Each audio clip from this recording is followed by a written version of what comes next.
dar continuidade àquilo que estávamos falando ontem. Ficaram ontem 2 tópicos, para nós completarmos o que deveríamos falar ontem.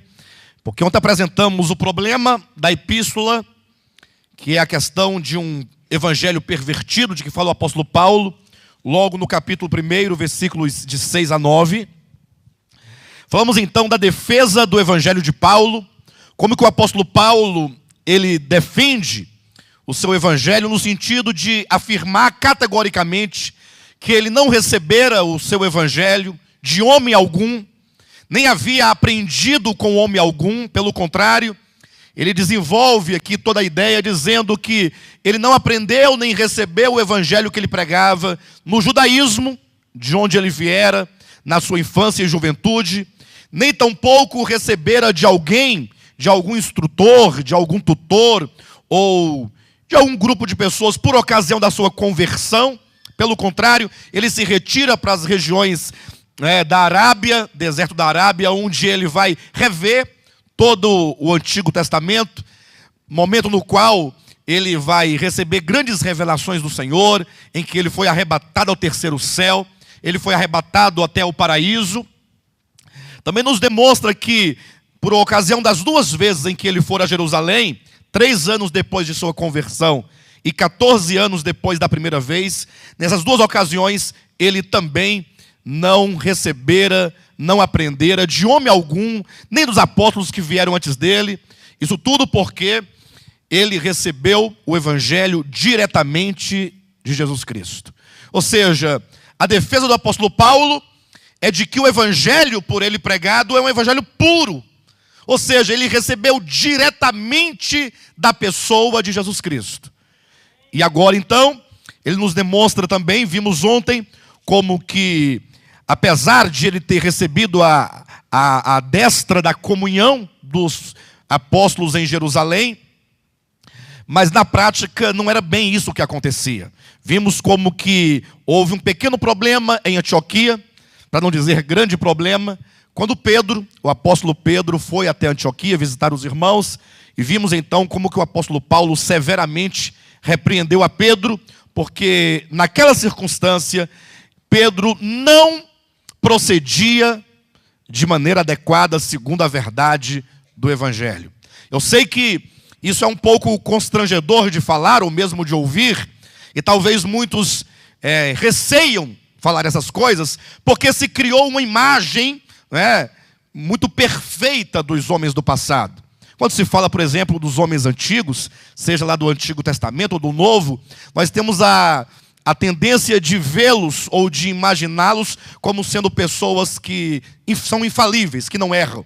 Mas não é bem assim que nós vemos na Escritura. Apesar que o apóstolo Pedro teve um ministério maravilhoso, nós temos aí 2 epístolas que ele nos legou, todas as 2 plenamente sendo fundamentos da nova aliança, fundamentos do Novo Testamento, trazendo verdades cruciais. Entretanto, quando nós olhamos historicamente para o passado e contemplamos a igreja do primeiro século, a igreja dos apóstolos, e então por meio do livro de Atos dos Apóstolos, que é um livro histórico, quando nós lemos o livro de Atos, atentando para tudo o que acontecia em Jerusalém, o trato que os apóstolos davam acerca das verdades neotestamentárias, quando olhamos para os grupos que havia dentro da igreja, as dificuldades, as divisões, os conflitos, nós percebemos que a história inicial da igreja, no primeiro século, ela sofria um grande conflito, como hoje também nós sofremos um grande conflito. Um certo historiador americano, em certa ocasião, ele declarou o seguinte, que compreender o passado, ele diz com essas palavras, entender o passado em toda a sua complexidade, é uma maneira de adquirirmos sabedoria, humildade e um senso trágico a respeito da vida. Em outras palavras, ele quer dizer que é sábio e é humilde. E você terá uma visão crítica e poderá compreender todas as tragédias da vida a partir do momento que você consegue perceber e compreender a história. Certamente nós brasileiros, nós temos uma grande deficiência, nós somos muito movidos pelo presente. Todo mundo é assim, né? mas nós, sobretudo, que é um povo que tem origens de escravidão, tem origens de exploração. Assim a nossa nação brasileira, ela nasceu sendo explorada. Não temos o costume de ler. Na verdade, a grande dificuldade é ler, sobretudo quando se trata de coisas de Deus, né? Quando é coisa secular, na obrigação ali de ter que fazer uma prova para poder passar num concurso e ganhar um dinheirinho a mais, tem uns que até conseguem ler um pouquinho mais. Entretanto, quando se fala da Escritura, acerca da história da igreja, no nosso passado, aí há uma negligência, há um cansaço e há certamente há um desdém em torno disso. Isso nos impede de compreender o nosso presente, nos impede de compreender a nossa história. Olhando hoje, em pleno século XXI, o que nós percebemos? Nós vemos um cristianismo completamente fragmentado em centenas e quem sabe até milhares de grupos distintos.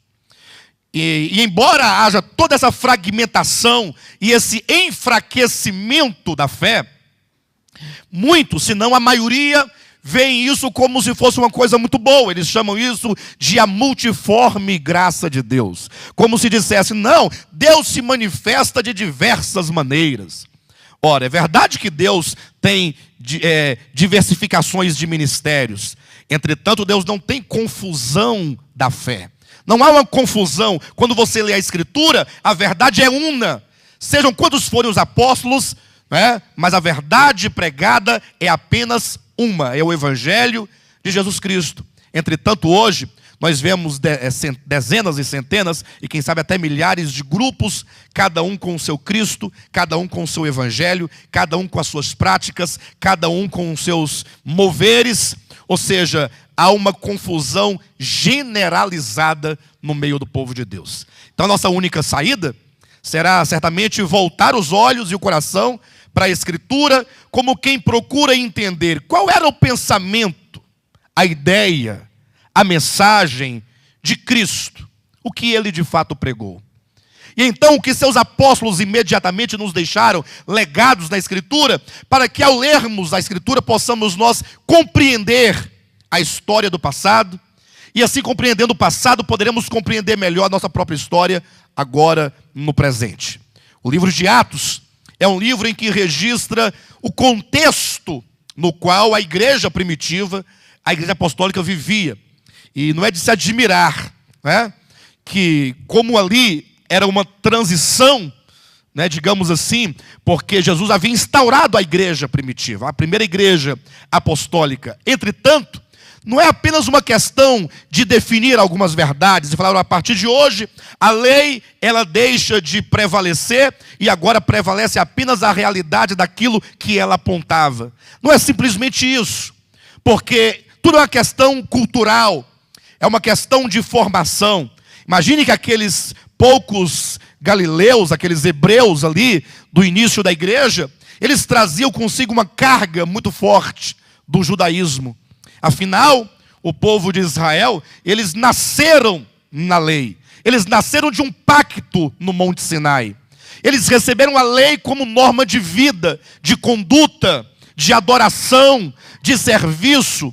E não somente isso, mas ao longo da sua história, os líderes, a liderança dos judeus, eles trabalharam de tal maneira a questão da lei, que eles chegaram a acrescentar leis sobre leis, e instauraram um legalismo muito grande no meio do povo de Israel. E agora então aquela primeira igreja, para ela de fato expressar e viver plenamente a verdade do Evangelho, era preciso que eles passassem por um processo de depuração da verdade. Era preciso que eles não somente compreendessem com o entendimento, com a mente, o que é a verdade do Evangelho, mas eles precisavam vencer as tradições, eles precisavam vencer nos seus corações essa força da tradição, da cultura, que ainda era muito forte dentro deles. Isso é tão verdadeiro, que o que nós podemos observar claramente? O que Jesus Cristo falou antes de ascender aos céus aos seus apóstolos? Ele disse, ide por todo o mundo e pregai o Evangelho a toda criatura. Tem coisa mais clara do que isso? Ide por todo o mundo. e pregai o evangelho a toda criatura. Quem crer e for batizado será salvo, quem porém não crer será condenado. Em outras palavras, em outro texto ele diz: ide fazei discípulos de todas as nações, batizando-as em o nome do Pai, do Filho e do Espírito Santo. Ora, isso estava muito claro no falar, talvez no entendimento. Ora, para aqueles primeiros cristãos que eram hebreus, saírem agora de nação em nação, de país em país, de lugar em lugar, levando a palavra, eles precisavam primeiramente vencer o que tinham no coração, porque eles tinham o entendimento, isso tinha sido formado ao longo de toda a sua história, que um judeu não podia entrar na casa de um gentil. Eles tinham o gentil, ou os gentios, como pessoas imundas, pessoas a quem Deus havia deixado de lado, de maneira que se eles se relacionassem com os gentios, eles se contaminariam. Era o entendimento dos judeus da época. E então, mesmo que Cristo os ordenasse que eles fossem de lugar em lugar, de nação em nação, a verdade é que eles não foram. Leia depois o livro de Atos. Os irmãos vão perceber como eles permaneceram em Jerusalém, sem dali sair. Mesmo depois que receberam o Espírito Santo, eles ficaram ali em Jerusalém, nas casas uns dos outros, orando, lendo a palavra, tendo comunhão e aguardando a vinda de Cristo. Eles não saíram para pregar. Não porque fosse exatamente uma desobediência, assim como que dissesse, nós não vamos fazer o que Cristo disse. Não, mas era a força de uma tradição muito forte que os impedia de obedecer a Cristo. É como se fosse hoje. Talvez aqui nós vamos ouvir muitas coisas aqui nesses dias todos. Talvez você compreenda tudo, você fala é verdade, está na Escritura, é bíblico. Entretanto, talvez você sinta uma profunda dificuldade de desarraigar o seu coração das tradições do tempo presente. Mas é preciso que haja esse processo, né, de separação, de erradicação completa do falso evangelho. De maneira que o Senhor teve que mandar uma perseguição. Quando Estevão morreu, o primeiro mártir da igreja, começou uma perseguição em Jerusalém, para que as pessoas, os cristãos, pudessem sair de Jerusalém. É como se Cristo estivesse impulsionando-os a fugirem da perseguição e assim cumprirem com a ordem do pregar o evangelho a toda criatura, ir para outras cidades, para outros lugares, para outras nações. E assim então, diz a Escritura que mesmo tendo eles saído, no caso não os apóstolos, mas os discípulos de Cristo, ainda assim eles só pregavam a palavra para judeus dispersos. Então havia uma resistência muito forte. E essa resistência era fruto de quê?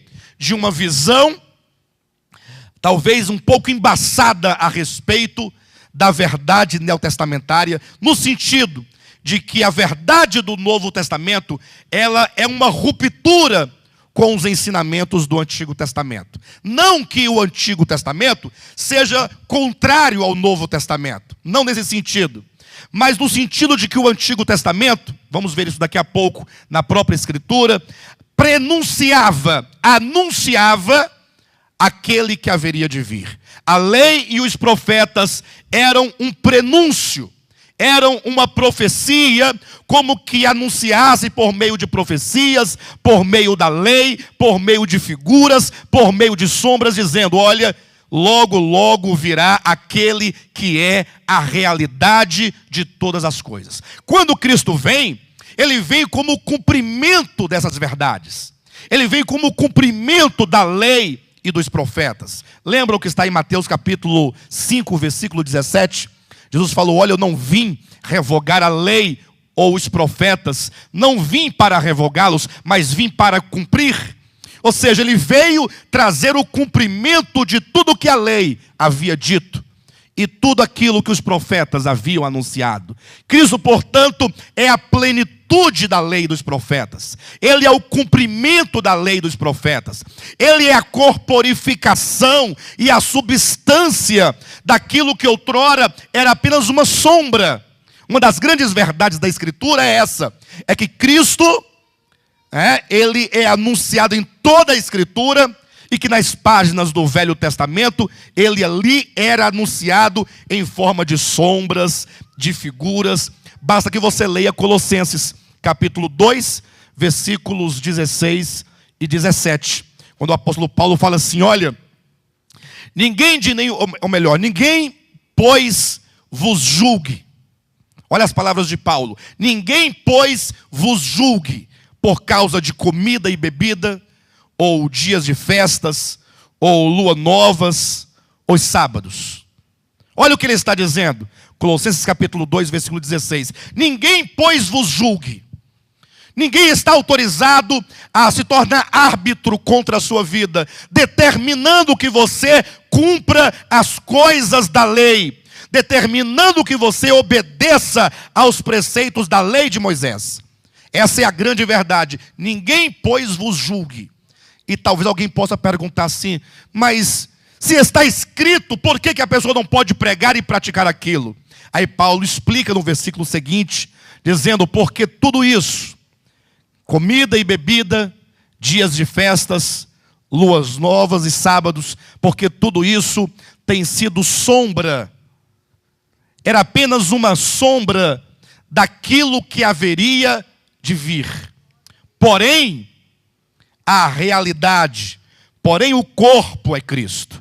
Se você olhar na sua Bíblia, muito provavelmente na sua versão, estará assim, olha, ninguém, pois, vos julgue por causa de comida e bebida, ou dia de festa, ou lua nova, ou sábados. Porque tudo isso tem sido sombra das coisas que haviam de vir, porém, o corpo é Cristo. Você entende esse versículo? Quando diz, porque o corpo é Cristo, quer dizer que todo corpo, exposto a uma luz, certamente projeta uma sombra. Todo corpo projeta uma sombra. Pense você comigo. Você pode passar na rua, ali onde tem o sol, aí tem os carros, tem os postes, tem as pessoas, tem as árvores. Aí você vai ver que tem o objeto, que é o corpo, e tem a sua sombra refletida no chão. Não é assim? Então, olha o que Paulo está dizendo em Colossenses capítulo 2, versículos 16 e 17. Que a lei e os profetas, ali que ele resume em comida e bebida, sábado, lua nova, festas, enfim.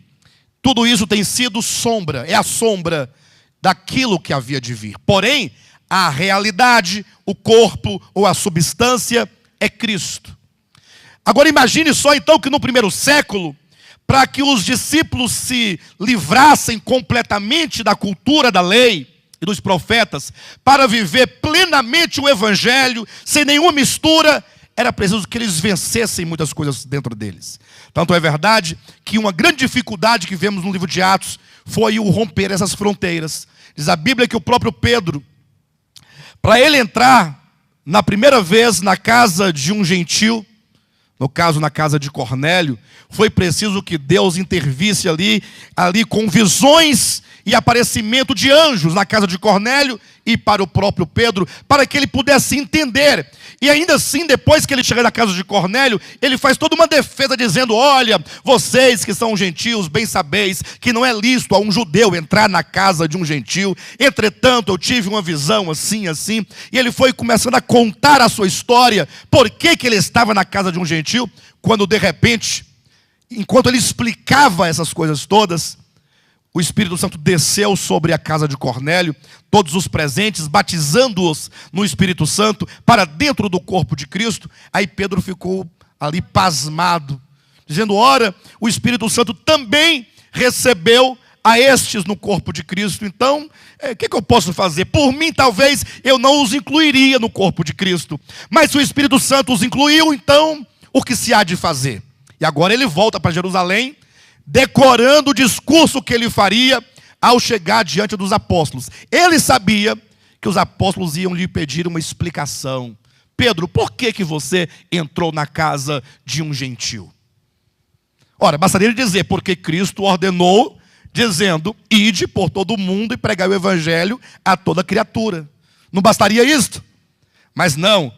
Pedro apresenta a sua defesa diante dos apóstolos de Jerusalém para justificar, dizendo, olha, eu não tenho culpa. Primeiro, eu vi um lençol que descia do céu, cheio de animais imundos, e uma voz que dizia, Pedro, mata e come. E por 3 vezes eu resisti dizendo, Senhor, tu sabes que eu sou um judeu e que judeu não come coisa imunda. E a voz por 3 vezes repetiu dizendo: Pedro, não considere imundo ou comum aquilo que Deus santificou. E eu não entendi bem a visão, Pedro explicando em Jerusalém, eu não entendia bem, até que chegaram 2 homens, vindos da casa de Cornélio, dizendo que um anjo aparecera a Cornélio, e disse que viesse até aqui chamar um homem chamado Pedro, porque diz que Pedro tinha uma mensagem de Deus para eles. E aí Pedro vai com uma certa resistência, e Pedro contando para eles. E aí chegando lá, eu entrei e fui explicar para eles que não era lícito que um judeu entrasse na casa de um gentil. E estando eu a explicar tudo isso, eu não orei, eu não convidei ninguém, eu não coloquei mão em ninguém. De repente, por conta própria, o Espírito Santo desceu sobre eles. Eu fiquei um pouco espantado, mas se vocês quiserem discutir o assunto, chamem o Espírito Santo, porque isso é um problema dele e não meu. Leiam depois Atos capítulo 11. Está lá o título de Atos 11, a defesa de Pedro.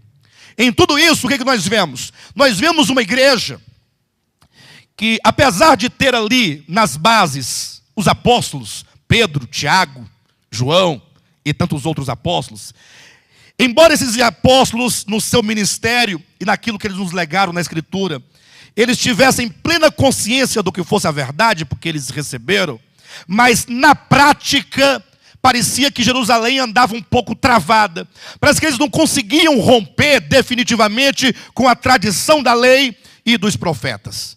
Tanto é que havia na igreja de Jerusalém um grupo de irmãos bem expressivos, um grupo de irmãos que eram chamados de os irmãos ou os fiéis da circuncisão.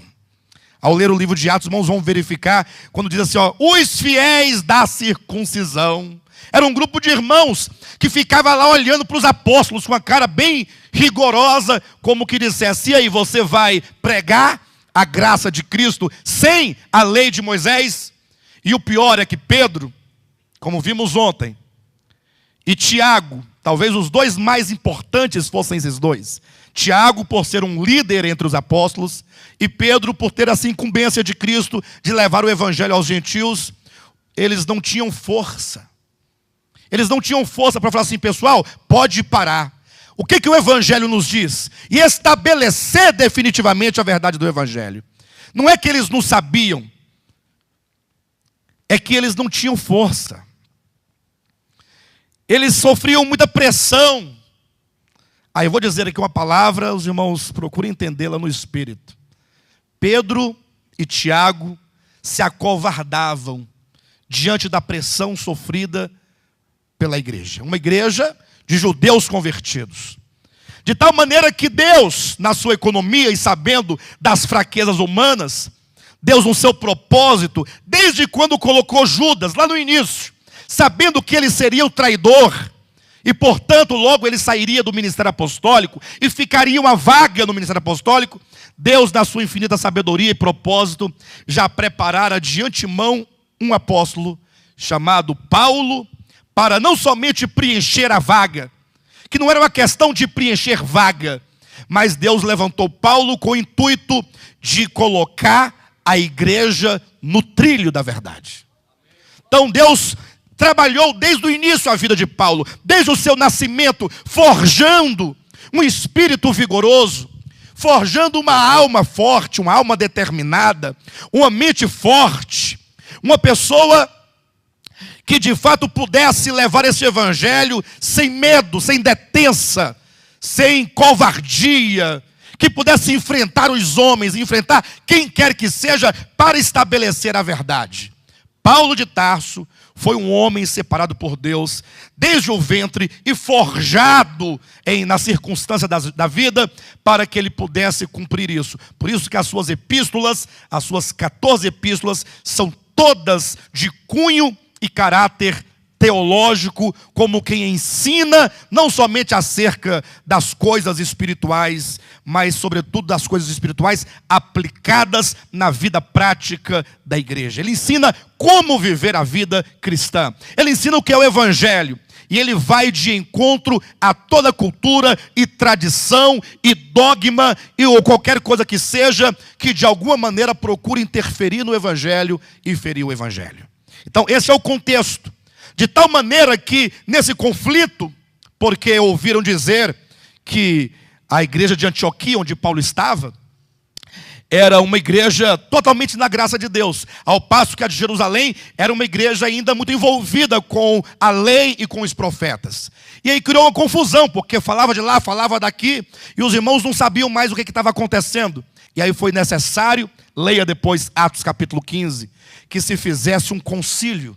Em Atos capítulo 15, nós encontramos o primeiro concílio da igreja. Irmãos, o que eu quero que os irmãos recebam nessa manhã não é mais uma mensagem falando sobre a lei, mas é que vocês possam olhar tudo isso que estamos falando e temos dito ao longo da nossa própria história, mas que os irmãos olhem documentalmente isso, que vocês olhem e possam entender, para que o seu coração descanse na fé e na graça e na verdade do Evangelho, para que você não fique perturbado pensando, mas será? Mas não é possível? Porque sempre, às vezes, nós ouvimos e vemos uma certa dúvida, né, na mente de muitas pessoas, de muitos irmãos. Então, abra sua Bíblia rapidamente em Atos capítulo 15. Vamos ler aqui a carta ou a ata que foi produzida nesse concílio de Jerusalém. Reuniram-se em Jerusalém os apóstolos e os presbíteros da igreja.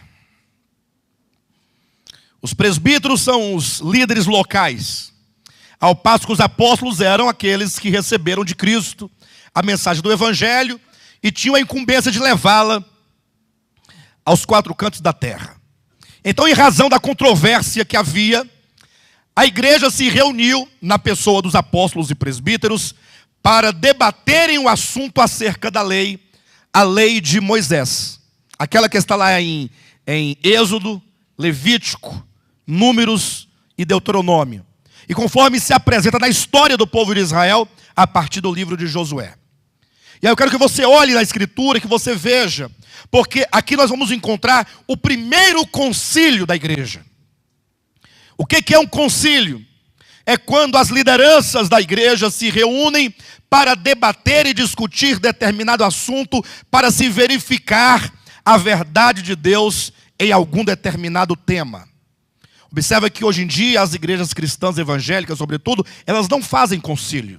Ou seja, não existe uma preocupação com respeito à verdade. Por exemplo, relativamente falando, a teologia da prosperidade é nova. Ou não é nova?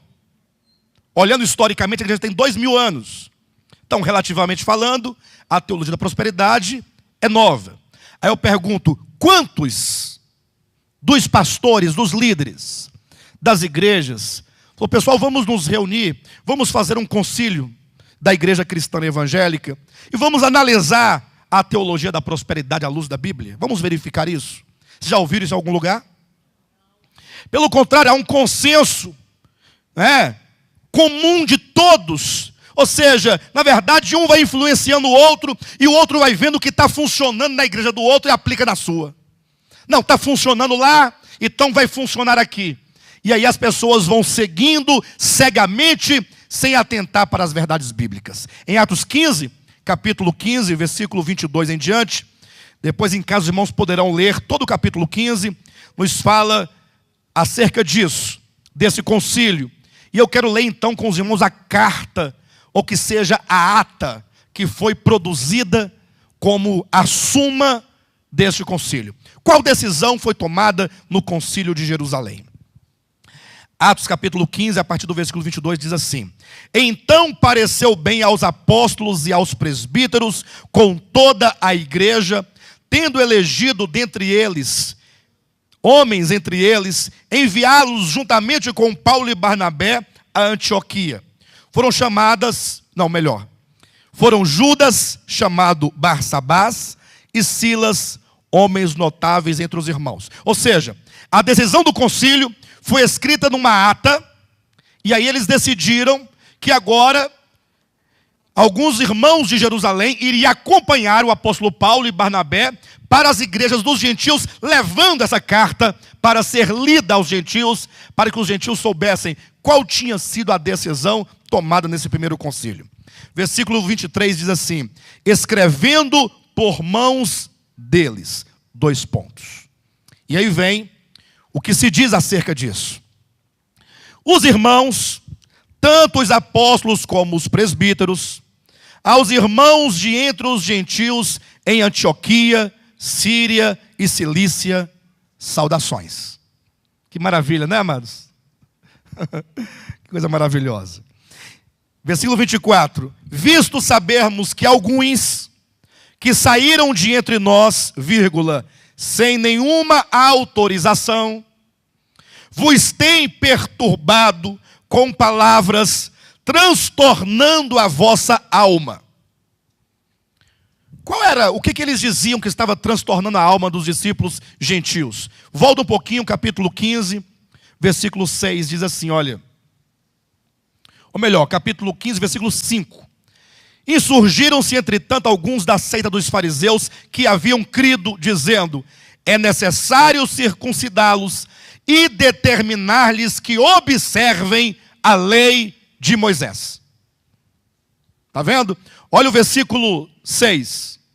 Então se reuniram os apóstolos e os presbíteros para examinar a questão. Havendo grande debate, Pedro tomou a palavra e lhes disse, irmãos, vós sabeis que desde há muito Deus me escolheu dentre vós, para que por meu intermédio ouvissem os gentios a palavra do evangelho e cresce. E assim ele vai descrevendo aqui toda a obra, né? Enfim. Então, agora eles levam essa carta para as igrejas gentílicas, dizendo, versículo 24, visto sabermos que alguns que saíram de entre nós, sem nenhuma autorização, vos têm perturbado com palavras, transtornando a vossa alma. Pareceu-nos bem, chegados a pleno acordo, eleger alguns homens e enviá-los a vós outros com os nossos amados Barnabé e Paulo, homens que têm exposto a vida pelo nome do nosso Senhor Jesus Cristo. Enviamos, portanto, Judas e Silas, os quais pessoalmente vos dirão também estas coisas, pois pareceu bem ao Espírito Santo e a nós não vos impor maior encargo, além dessas coisas essenciais, que vos abstenhais das coisas sacrificadas aos ídolos, bem como do sangue, da carne de animais sufocados e das relações sexuais ilícitas. Destas coisas fareis bem se vos guardardes. Saúde. Então observa que a conclusão deste primeiro concílio foi qual? Não impor sobre a igreja o julgo da lei de Moisés. Apenas essas 4 coisas aqui mencionadas dentro daquele concílio foi colocada como fareis bem se atendê-las. Fareis bem não quer dizer exatamente que sejamos nós constrangidos a atentar para a questão das carnes e dos animais ali oferecidos, até porque o apóstolo Paulo, posteriormente, ao escrever à igreja de Corinto, ele nos ensina claramente qual é a posição do cristão diante das comidas oferecidas aos ídolos. De todo modo, os irmãos conseguem perceber que era um tanto tenso ali a experiência da igreja do primeiro século. Havia esses problemas concernentes a igreja deve ou não deve cumprir a lei de Moisés. E este foi o grande problema que levou o apóstolo Paulo a escrever a carta aos Gálatas. E agora queremos retomar aqui, a partir do capítulo 3, lendo aqui todo esse capítulo 3 com os irmãos, ministrando aqui como que o apóstolo Paulo, ele expõe de maneira clara o seu evangelho. Se ontem, queridos, nós falamos acerca de um evangelho deturpado, e muito se fala o falso evangelho, hoje foi dito aqui muito nas canções que nós cantamos, o falso evangelho, e talvez você próprio, que não congregue conosco, vez ou outra também fala, não, porque há falsos evangelhos. Mas eu pergunto para cada um de vocês, você sabe o que é o falso evangelho? Ou seja, melhor dizendo, você sabe o que é o verdadeiro evangelho? Porque se você discernir o verdadeiro evangelho, qualquer coisa que não estiver no verdadeiro evangelho é um falso evangelho. Então você tem que conhecer o que é o evangelho de Jesus Cristo. Conhecendo este evangelho, você estará seguro, porque qualquer coisa que vem de encontro a este evangelho de Cristo, você saberá que é um evangelho pervertido. que é uma heresia, que não deve ser recebida. E, portanto, o apóstolo Paulo, ele passa a expor essa questão a partir do capítulo 3. Agora, pela manhã, nós vamos falar da relação entre a lei e a fé. Hoje à noite, falaremos da relação entre a lei e a graça. Amanhã de manhã, falaremos da relação entre a lei e o Espírito. Então, são esses 3 pontos que Paulo trata aqui a partir do capítulo 3. A lei e a fé, a lei e a graça, a lei e o Espírito Santo. Essas 3 coisas, porque nós vamos perceber que quando o Senhor instaura a nova aliança, a lei, ela é tirada de contexto, totalmente fora. A lei não faz parte da vida cristã. A lei não faz parte do Evangelho. A lei não possui o Evangelho como sendo algo que pertence ao Evangelho. Pelo contrário, o Evangelho coloca a lei totalmente fora. Só que aí os cristãos falam, mas como é que pode nós servirmos a Deus sem o paradigma da lei? É aí que no lugar da lei vai entrar a fé, a graça e o Espírito. Essas 3 coisas. Vamos falar sobre a fé e a lei e a fé. Ok? Gálatas capítulo 3, começa o apóstolo Paulo dizendo: ó Gálatas insensatos, quem vos fascinou a vós outros, ante cujos olhos foi Jesus Cristo exposto como crucificado? E aqui ele começa questionando a igreja, dizendo: quem vos fascinou? Se você pegar essa palavra no grego, fascinou, você vai perceber que é uma palavra que está vinculada à ideia de feitiçaria, à ideia de hipnotismo, à ideia de ilusionismo. É uma palavra que traz a ideia como que dissesse: quem foi que vindo até vocês conseguiu embaçar os vossos sentidos e a vossa mente a tal ponto de vocês abandonarem o verdadeiro evangelho? Isso me faz lembrar de 1 aos Coríntios, ou melhor, 2 aos Coríntios, capítulo 11, versículo 3, quando o apóstolo Paulo diz que eu receio que assim como a serpente enganou a Eva com a sua astúcia, assim sejam corrompidas as vossas mentes e venham a se afastar da simplicidade e pureza devidas a Cristo. Olha o texto bíblico: assim como a serpente enganou a Eva. Como foi que a serpente enganou a Eva, queridos? De que maneira? Como foi que o diabo, que é a antiga serpente, enganou a Eva? Eva estava lá no jardim, na Bíblia, né? Debaixo da árvore, naquela manhã maravilhosa, lendo a Escritura, foi assim. E aí quando apareceu o diabo, né? Com a roupa de lycra vermelha, bem coladinha, e aquela capa preta, e o garfo na mão, dizendo: eu sou o Satanás, e venho das profundezas das trevas para vos enganar, e vos perverter, e vos afastar do Deus vivo. Foi assim que ele fez? Pastor, o que tem a ver uma coisa com a outra? Tem tudo a ver. O apóstolo Paulo dirá, ainda no capítulo 11 de 2 aos Coríntios, lá no finalzinho ele vai dizer que Satanás, que é a serpente que enganou a Eva, ele se disfarça, e ele se transforma em anjo de luz, para enganar os incautos, para enganar a igreja de Jesus Cristo. E é por isso que Paulo está dizendo que mesmo que um anjo vindo do céu, não se engane com a aparência.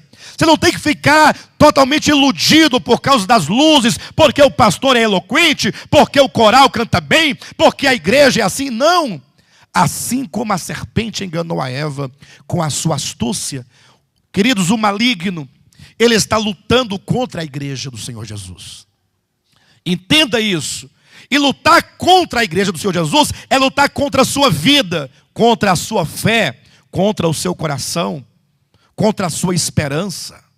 E de que maneira ele luta? Ele sabe que ele não pode tocar a sua vida. Afinal, nós fomos arrancados do império das trevas e transportados para o reino do Filho do seu amor. Não tem como o diabo entrar e tocar a sua vida, porque você está debaixo do governo de Deus. Para ele tocar em você, ele teria que passar por Jesus Cristo. Mas como ele não dá conta, ele sabe que ele nada pode contra os filhos de Deus. Então o que ele faz? Ele se disfarça de anjo de luz. Pastor, nunca vi um anjo de luz por aí. Ele se disfarça de bispo. Ele se disfarça de apóstolo. Ele se disfarça de pastor, de profeta, de missionário, de padre, de homem de Deus, de mulher de Deus, para enganar. Olha o que Paulo está dizendo. Ó Gálatas insensatos, quem vos fascinou? Vocês foram tomados, aí os corações e os olhos do coração estão totalmente iludidos e ludibriados, e enganados e seduzidos. Assim como uma pessoa diante de um ilusionista fica ali pasmo ou pasmado diante daquela mágica. Vocês já assistiram aquele programa que passa eventualmente na televisão? Um americano, por aí, não sei, um inglês, e ele faz muitas mágicas. Já viram aquele programa? Dínamo. Aí as pessoas ficam assim, totalmente rendidas a ele, porque não tem o que falar, não tem o que explicar. Mas é certo que se aparecesse o Mr. M, iria demonstrar como que aquilo é uma farsa da mais infantil possível. Uma coisa tão tola, né?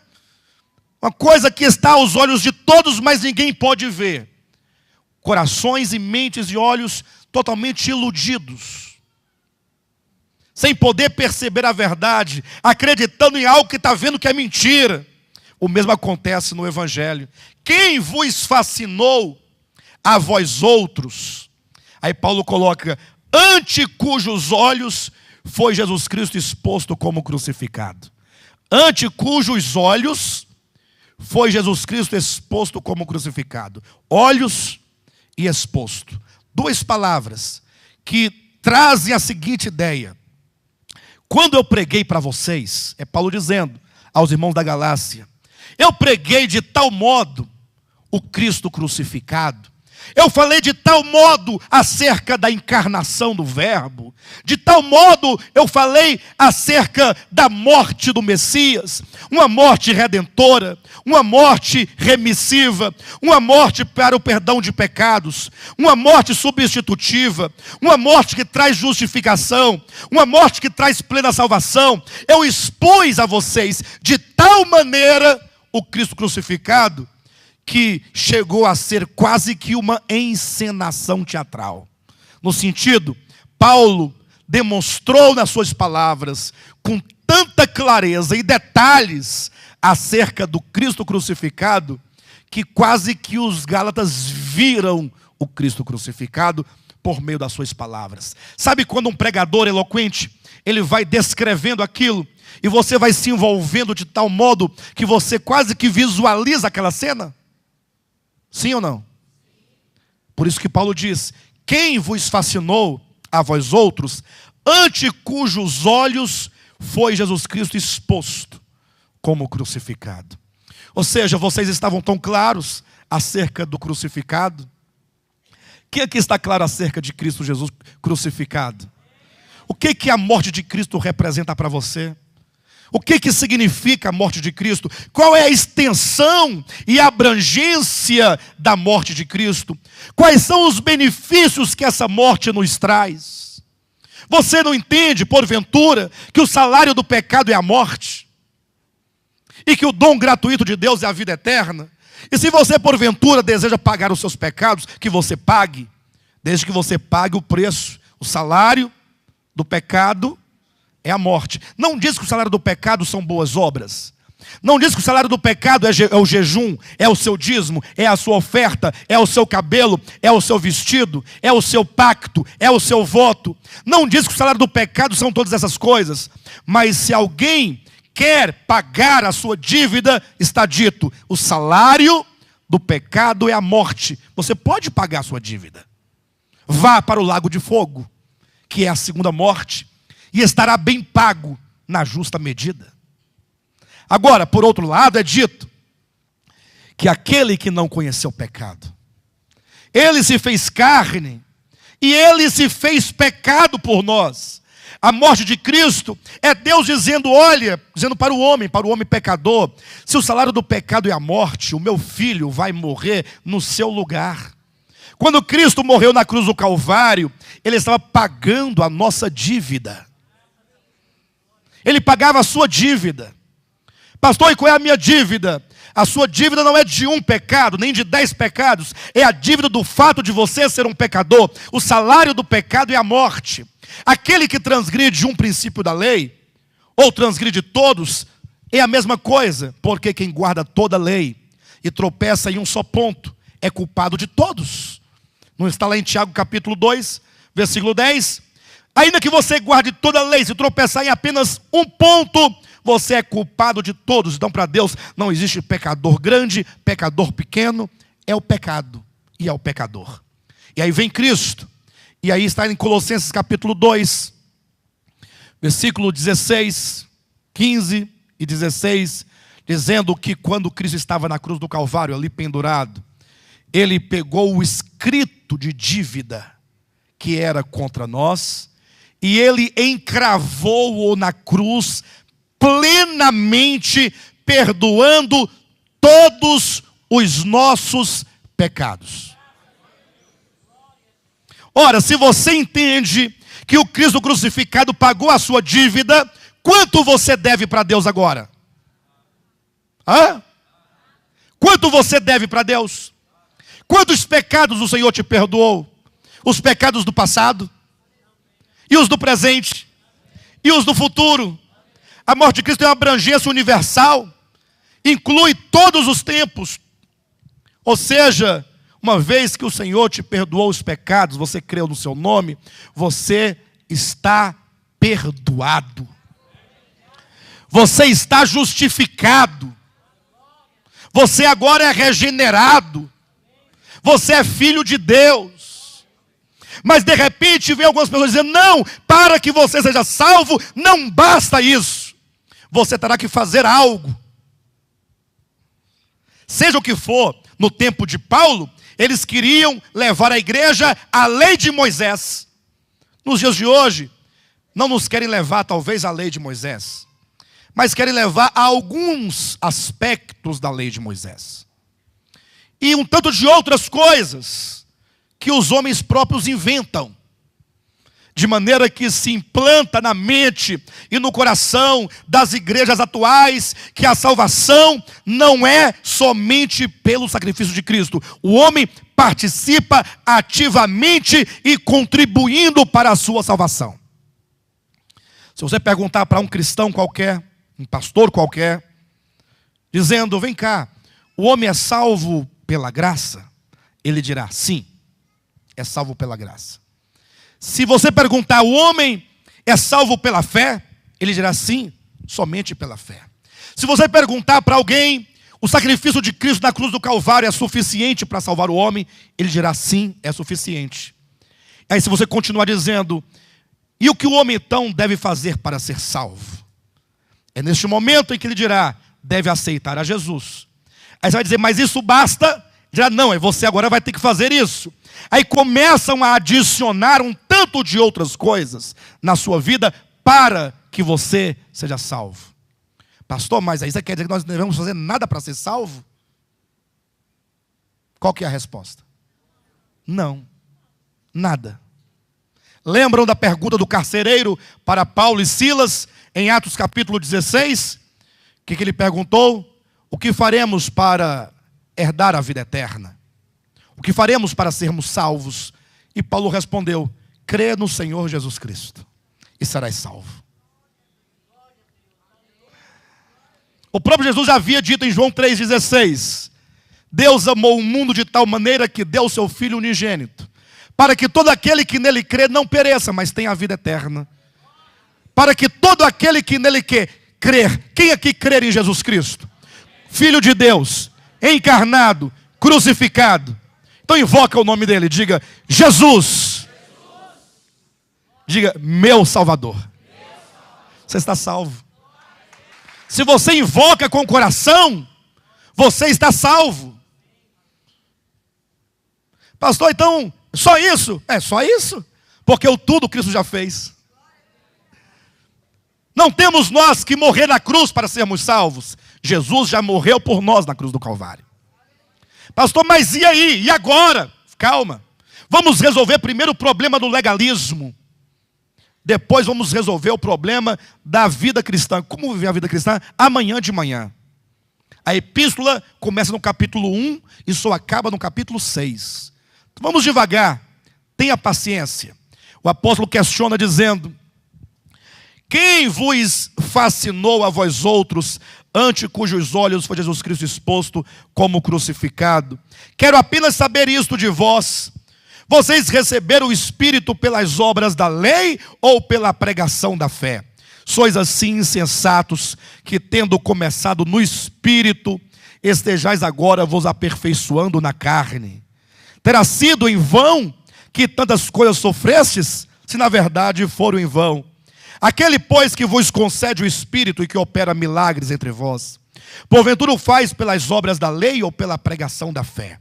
Em outras palavras, todos os benefícios da nova aliança. Pastor, mas aqui eu não leio benefícios, eu leio o Espírito. É porque tudo que Cristo conquistou na cruz do Calvário só nos é possível e acessível por meio do Espírito Santo. É o Espírito Santo quem traz e aplica naquele que crê todos os benefícios e toda a obra de Cristo na cruz do Calvário. Então, esses benefícios, o perdão de pecados, a reconciliação com Deus, a justificação, a regeneração, a santificação, tantas coisas conquistadas gratuitamente por Cristo. Como nós recebemos isso? Foi por meio da fé ou por meio da lei? A resposta dos Gálatas certamente é só uma: por meio da fé. Aí Paulo diz: sois assim insensatos. Em que consiste a insensatez?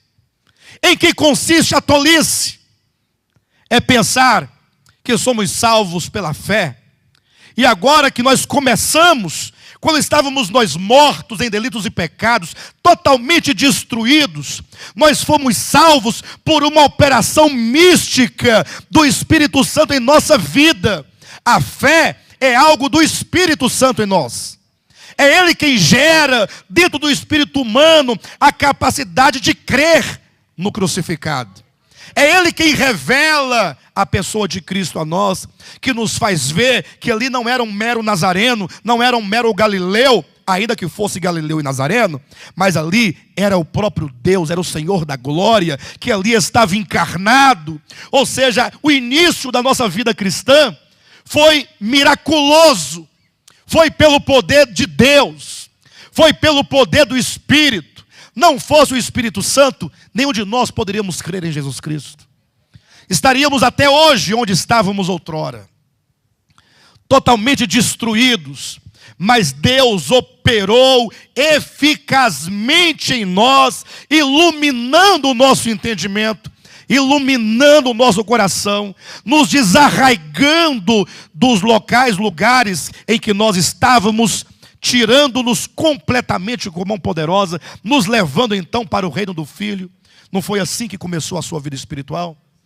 Ele diz: sois assim insensatos, que tendo começado tão miraculosamente, tão no poder de Deus, tão misticamente, pelo Espírito, agora vocês estão pensando que vocês podem chegar à perfeição, chegar à plena glorificação, mediante os seus esforços carnais? Seria uma grande tolice. Ele diz: sois assim insensatos. É uma grande tolice você pensar que o homem é capaz de, mediante o seu fazer e o seu agir, ele se aperfeiçoar. O homem não pode se auto-aperfeiçoar. E por que não pode?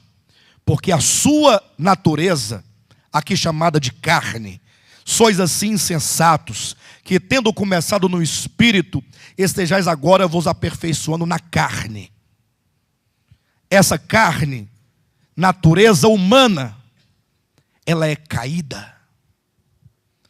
A sua natureza humana, espírito, alma, coração, não do espírito dos filhos de Deus, que já foi regenerado, mas o seu coração, que faz parte da sua alma,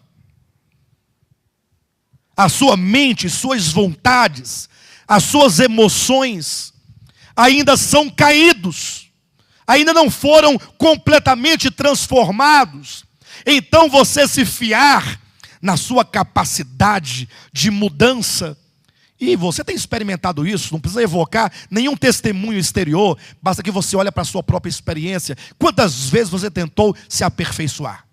Quantas vezes você ouviu uma palavra, Deus falou com você, e você pôde ver que o seu coração é trevoso, é caído, cheio de inveja, de malignidade, de perversão, de maldade, de hipocrisia.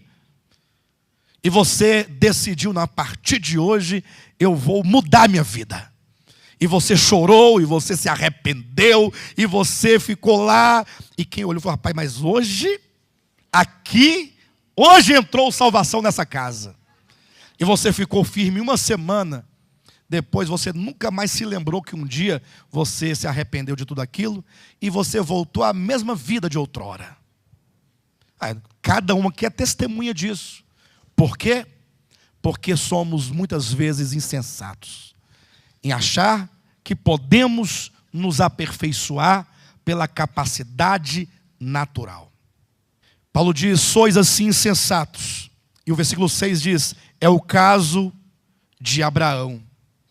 E ele vai demonstrar como que Abraão, que é o pai da fé, que é o protótipo dos cristãos, dos salvos, como que Abraão, ele estabeleceu com Deus, ou Deus estabeleceu com Abraão, um relacionamento totalmente na base da fé.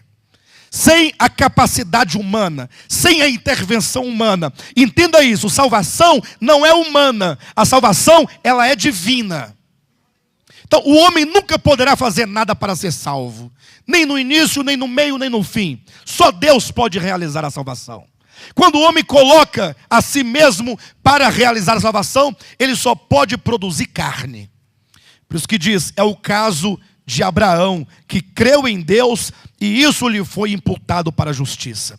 E aqui em Gálatas, Paulo não vai tratar a profundo no caso de Abraão, mas vale a pena nós nos lembrarmos que quando se fala de Abraão, Deus havia prometido para Abraão um filho, lembram? Deus disse: a tua descendência será como as estrelas do céu. Deus um dia estava na casa de Abraão e Deus falou: Abraão, vem cá. E saíram ambos pela porta. Aí Deus falou assim: olha para as estrelas do céu. E era um dia que tinha mais estrelas no céu que podia ser vista. Abraão olhou, ficou encantado com tanta estrela. E Deus disse: assim será a tua descendência. Eu te darei um filho. E Abraão creu em Deus. Ele creu que receberia. E foi essa fé de Abraão que lhe foi imputada para a justiça. Esse crer que Deus faria algo por ele, até porque a sua mulher era estéril. Sara não podia ter filhos. E aí Abraão ficou naquela fé, né? Aquela fé de novo convertido. Sabe? Não, Jesus está voltando, ele vai voltar. Ou seja, Sara terá um filho, eu terei um filho.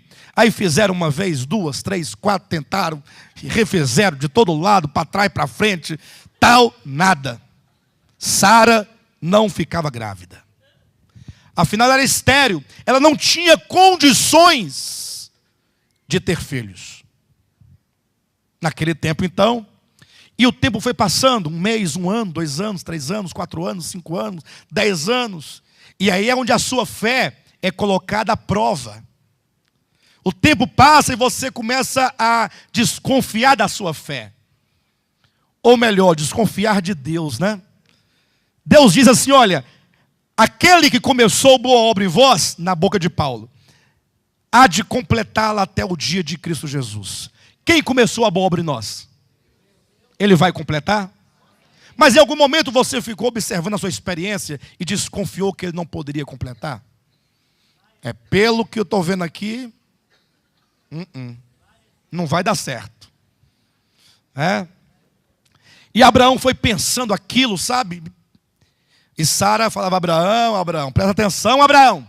Você não está vendo que não tem lógica isso? Não tem lógica que Deus nos deu um filho. Deus não sabe que eu sou estéril. Como é que ele disse que eu vou ter um filho, Abraão? Abraão, presta atenção, Abraão. Abraão, raciocina. Não é isso que diz hoje em dia os cristãos? Como é que pode ser salvo somente pela fé? Você não tem que fazer nada, Deus fará por você. Isso é tolice. E Abraão, não, Deus disse, Deus prometeu, Deus fará. Passou um tempo, e Abraão foi ficando velho, e o menino não vinha. E vamos tentar hoje de novo, mulher. Nada. Até que um dia Sara acordou e falou: Abraão, eu estive orando. Estava em oração, meditando. E eu não sei se foi Deus que falou, quem foi. Eu sei que eu pensei o seguinte: o tempo está passando, o filho não vem, eu sou estéril. Aqui já está resolvido, não tem menino mesmo. Agora você, preste atenção, você ainda pode fazer um filho. Mas chegará um dia, e não está longe, em que você não conseguirá mais. Tu ficarás amortecido. Quando ela disse, tu ficarás amortecido, Abraão estremeceu. Qualquer homem estremece, né? Eu acho que a pior coisa na vida de um ser humano, que vem a morte, mas não permita, ó Eterno. Mas hoje em dia está tudo muito fácil, tem raiz, tem casca, tem tudo. Naquele tempo eles não tinham descoberto essas coisas, não é, pastor Giovanni? Hã? Hein, pastor Giovanni? Não é? Você não sabe? Pastor Renato, ele sabe? Conhece tudo. Quando Sara disse, tu ficarás amortecido, Abraão se estremeceu no íntimo e disse, o que mais Deus falou? Abraão, eu tenho uma escrava, vai lá. Se tu fizer um filho na minha escrava, se a escrava é minha, o filho será meu. Então por que você não dá uma força? Deus disse que daria um filho, e você acha que você não pode fazer nada para ajudar a Deus? Tem que dar uma força, porque se tu ficares amortecido e eu velho e estéril, aí pronto, aí já era. Aí a promessa não tem como se cumprir. Abraão falou, rapaz, essa ideia é boa. Sara foi lá, conversou com Agar. Agar era serva de Sara. Abraão foi lá, fez o filho e nasceu um menino, que se chamou Ismael. Ouça bem essa história, porque à noite vamos precisar dessa história para entender a relação da lei e a graça. Quando nasceu Ismael, Abraão ficou feliz, nasceu um varão. Só que Deus, por 13 anos, não mais apareceu a Abraão. 13 anos em silêncio. E Abraão achou aquilo estranho. Deus não vem mais tomar um café, comer uma picanha. Deus não aparece mais para um churrasco aqui em casa. E é verdade, Deus ia lá e Abraão fazia lá, matava um novilho, assava uns pães, uns bolos, uns refrigerantes. 13 anos. Até que Abraão ficou velho e de fato veio o que ele tanto temia. Abraão ficou amortecido. Mas tá bom, ele tem um filho, o importante é o filho. Quando Deus então apareceu para Abraão e disse, Abraão levou um susto. Ó Senhor, tanto tempo sem ouvir a tua voz. E Deus disse, Abraão, eu,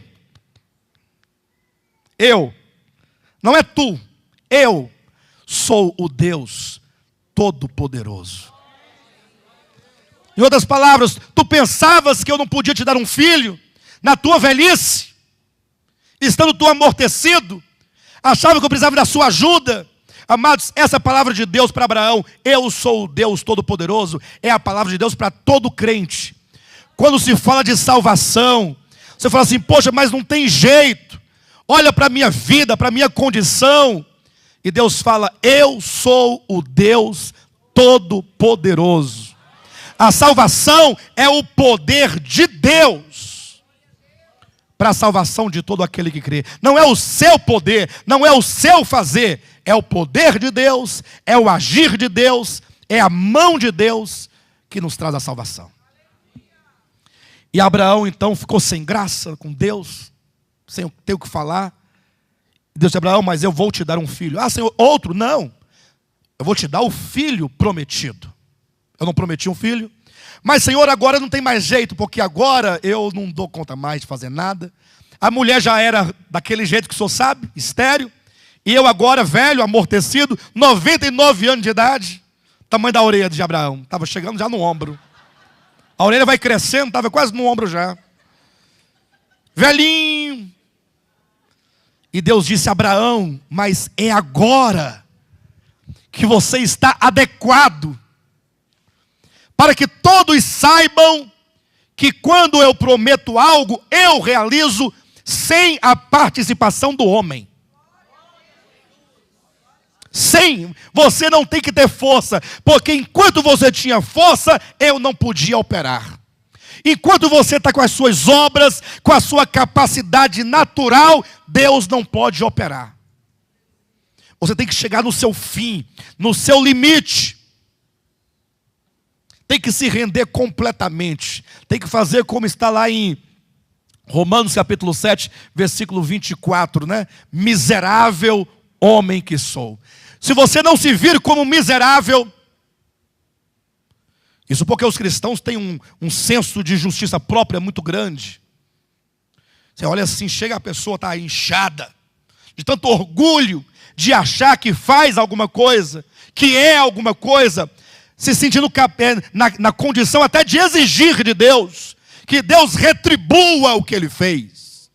Achando que a salvação é uma retribuição divina. Salvação é dom gratuito. Tem que chegar no limite. Abraão falou: Senhor, já que o Senhor quer, o Senhor insiste, mas aqui não tenho condições de fazer nada. Calma, Abraão, na hora certa, você vai receber um espírito de ressurreição na sua vida. E você não vai se reconhecer mais. Você nunca terá visto um Abraão como aquele Abraão, quando o Espírito descer sobre sua vida. Mas tem um detalhe, Abraão. Antes de tudo, eu preciso fazer uma aliança com você. A aliança da fé. Preste atenção nisso. Para que todos saibam que você crê e que você foi abençoado não pela sua capacidade, mas pela sua incapacidade, porém com profunda fé naquele que é capaz. Vamos fazer um pacto, uma aliança nós dois aqui. Para que você saiba e a sua geração saiba que a bênção não veio por intermédio da sua carne. Não veio por intermédio da sua capacidade natural. Você vai pegar e cortar a pele do seu prepúcio. Porque você confiou nele, achando que porque ele estava em dia, estava em condições, você achou que você podia me ajudar. Mas agora está aí, ó, a situação dele. 6:30. Marcando 6:30 direto. O relógio parou, nunca mais. Quando acaba a bateria do relógio, acabou marcando 6:30.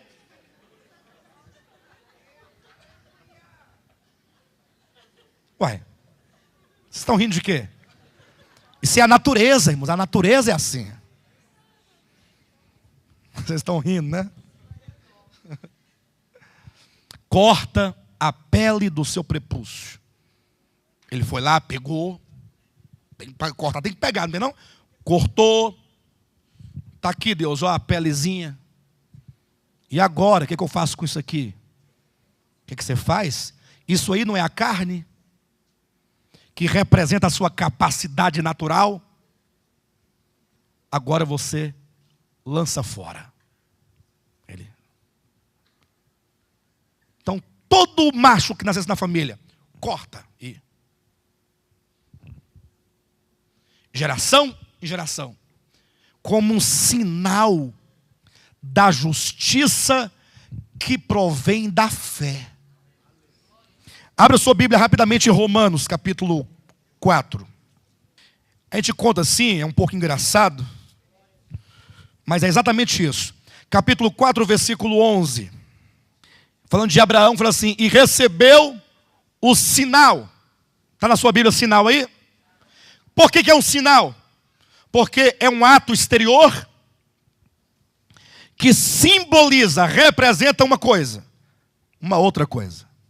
A circuncisão não é nada em si mesma, absolutamente. Agora, o que ela significa é o que é importante. Por isso que diz, e recebeu o sinal da circuncisão como selo da justiça da fé. O que é a circuncisão? É o selo da justiça da fé. Diga comigo, a circuncisão é o selo da justiça que provém da fé. Então, observa, pensa comigo, cortar a carne e lançá-la fora quer dizer, eu não me apoio na carne, eu lanço fora a carne, eu lanço fora a capacidade natural para confiar somente em Deus, somente nele. E aí vão falar para você, mas assim você não pode ser salvo. Você dirá, não, eu fui circuncidado não por mãos humanas. Ser circuncidado no coração significa você ter uma fé plena e absoluta nele. Não confiar na carne. Então, no tempo de Paulo, quando escreveu aos Gálatas, muitos de Jerusalém, que eram fariseus convertidos ao cristianismo, entravam nas igrejas e diziam, vocês têm que circuncidar. E têm que guardar a lei de Moisés, senão não podem ser salvos. Em outras palavras, o sacrifício de Cristo não é suficiente. Paulo disse, alguns querem perverter o evangelho de Cristo. Ou seja, você relativizar o sacrifício de Cristo, dizendo que ele não é plenamente suficiente para nos salvar, no sentido de você falar que ainda que Cristo tenha morrido na cruz do Calvário, ainda é necessário que o homem faça alguma coisa. Isso é perverter o evangelho, isso é assumir um outro evangelho, isto é apostatar-se do verdadeiro evangelho. Quando nós falamos Gálatas, o espelho da atual igreja cristã evangélica, queremos dizer que o livro de Gálatas, como um espelho, voltado para as igrejas da Galácia, toma aquela igreja e a reflete nos dias de hoje. A igreja do tempo presente, e eu me refiro especificamente às igrejas cristãs evangélicas em geral. Não se ofenda comigo. Se você achar que não é, prove-me o contrário. Mas não fica com raiva, bicão. Isso é bobagem. Isso é coisa de menino. Ficar com raiva é coisa de menino. Faça o contrário. Me convide e me prove o contrário. As igrejas cristãs evangélicas, todas. Se é cristã evangélica,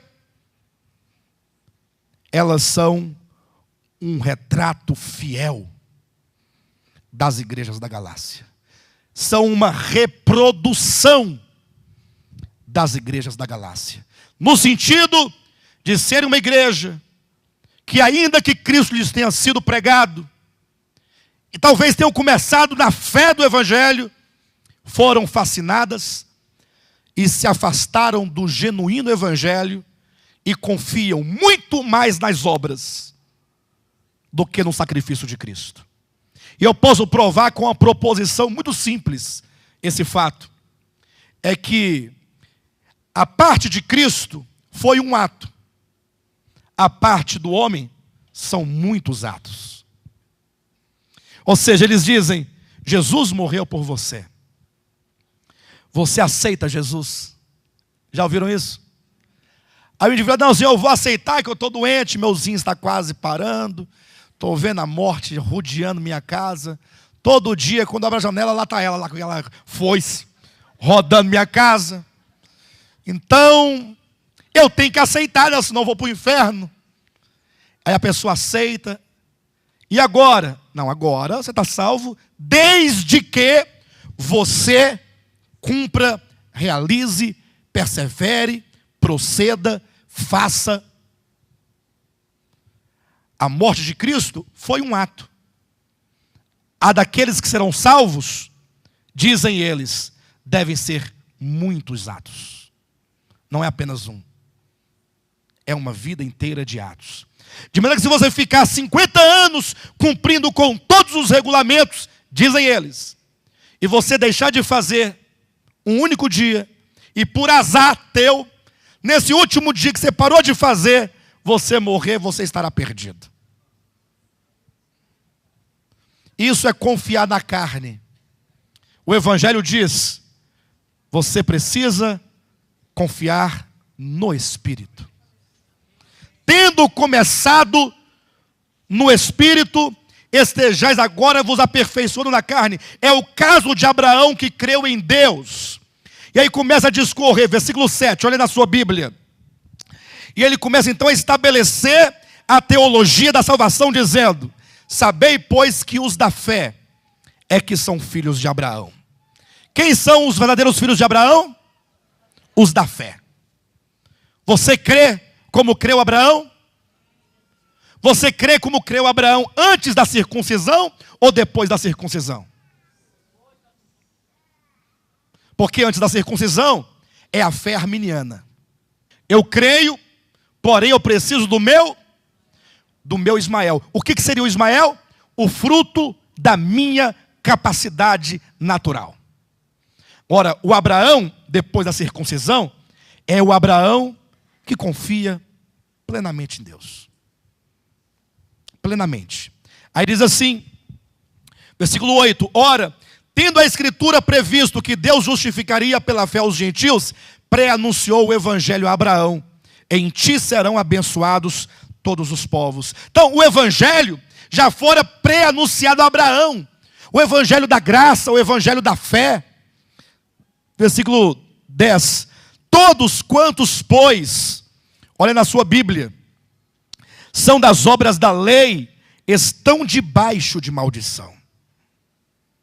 Você pode repetir isso comigo? Você tem coragem de confessar a Escritura?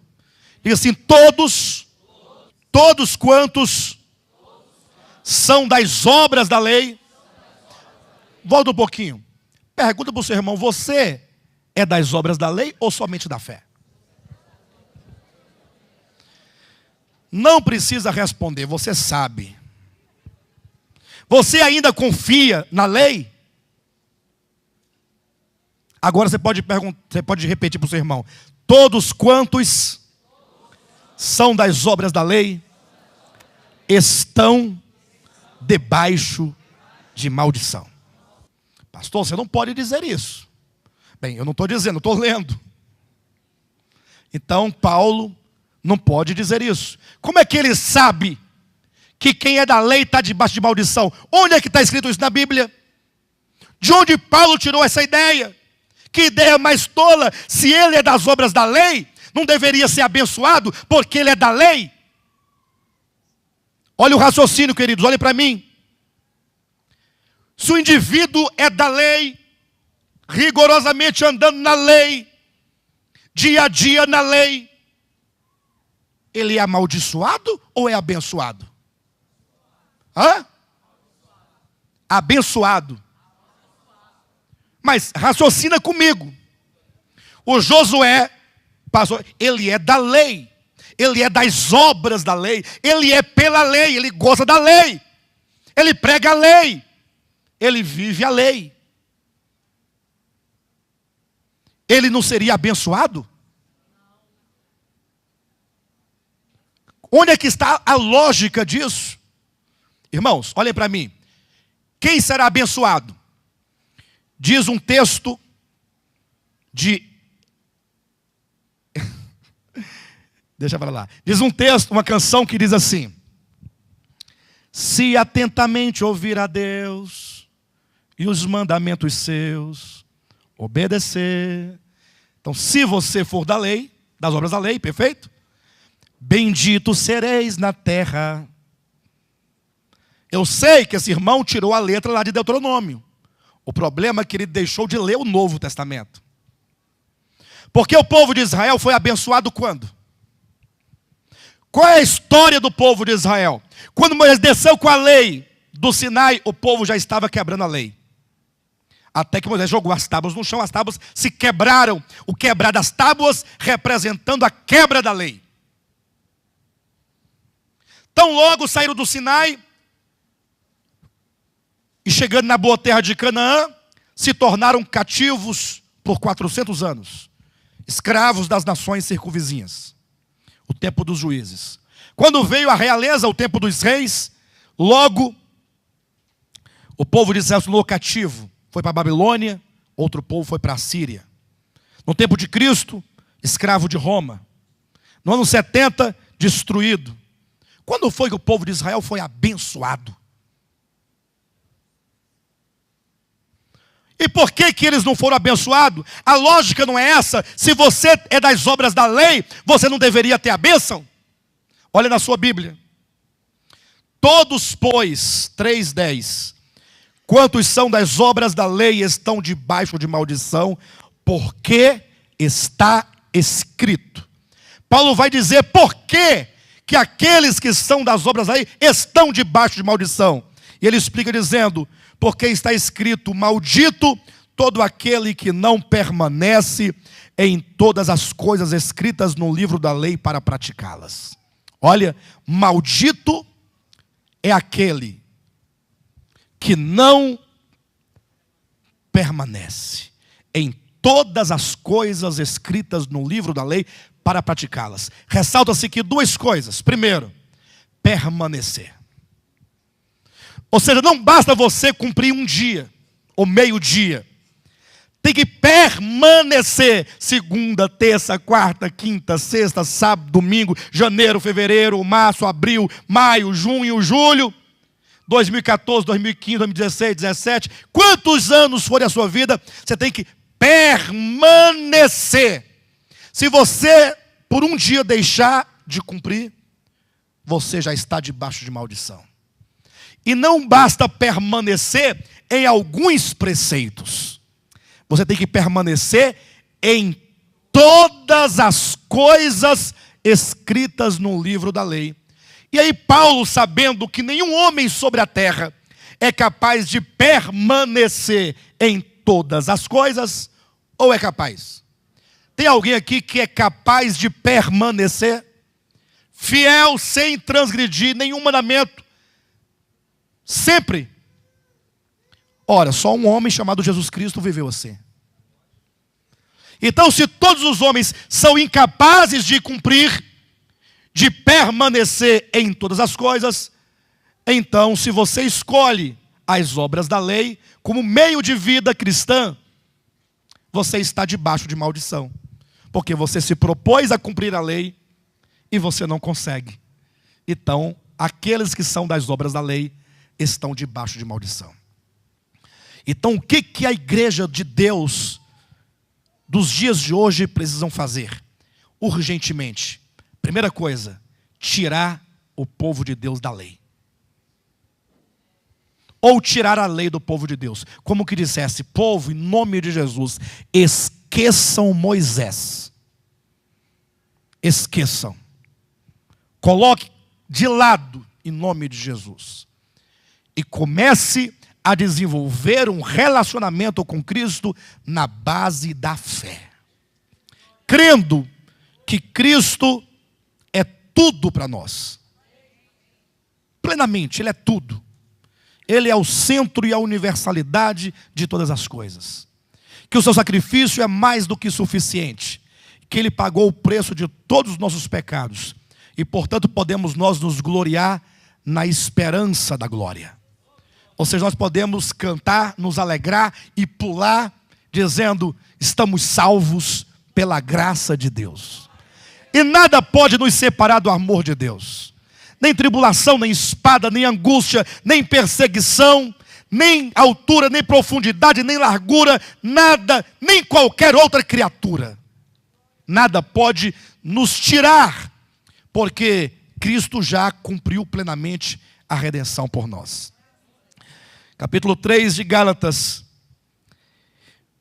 versículo 13 diz: Cristo nos resgatou da maldição da lei, fazendo-se Ele próprio maldição em nosso lugar. Porque está escrito: maldito todo aquele que for pendurado em madeiro, para que a bênção de Abraão chegasse aos gentios, pela fé aos gentios, a fim de que recebêssemos pela fé o Espírito prometido. Aí o apóstolo claramente nos mostra que aquelas maldições todas da lei, que a lei, previa, Cristo ele já recebeu sobre si todas as maldições, já recaiu sobre ele. Então não resta maldição para aquele que crê. Quando nós afirmamos Gálatas, o espelho da atual igreja cristã evangélica, é porque nós ouvimos constantemente nos dias de hoje as igrejas do tempo presente repetirem incessantemente que se você não der, que se você não fizer, se não acontecer desse modo, as maldições recairão sobre suas vidas. Eu pergunto, alguém aqui já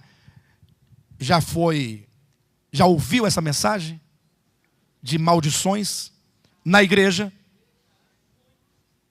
Pois a partir de hoje, você que está ouvindo e entendendo essa mensagem, tem um dever. Eu não estou te empurrando para fazer isso. Eu no seu lugar o faria. Quando tu estiveres lá no meio daquele povo e o pastor lançar maldição, se levante do seu lugar. E se você não puder falar: pastor, Cristo já levou todas as maldições no meu lugar. Se não puder falar isso, por qualquer razão que te constranja, eu falaria. Levante-se e não se permita ser ministrado por uma palavra que não é a palavra de Deus. Não se permita. Saiba que se você fizer silêncio onde se prega tal evangelho, você se torna cúmplice de um evangelho pervertido.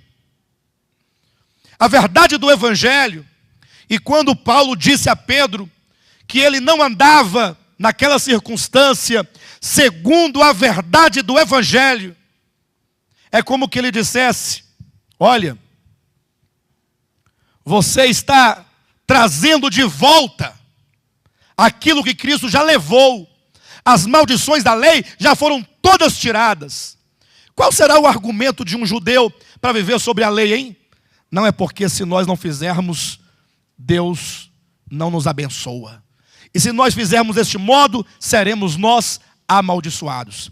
E o evangelho genuíno diz: olha, Cristo já nos resgatou da maldição da lei, fazendo-se Ele próprio maldição em nosso lugar. Muito bem, queridos. Então, esse é o evangelho genuíno. Cristo nos resgatou da maldição da lei. E aí surgem, certamente, um grande questionamento. Pastor, então, se esta é a verdade do evangelho, por que, então, Deus deu a sua lei no Monte Sinai? Se a lei não vigora na vida do cristão, por que um dia Deus colocou para depois tirá-la? Qual a finalidade da lei?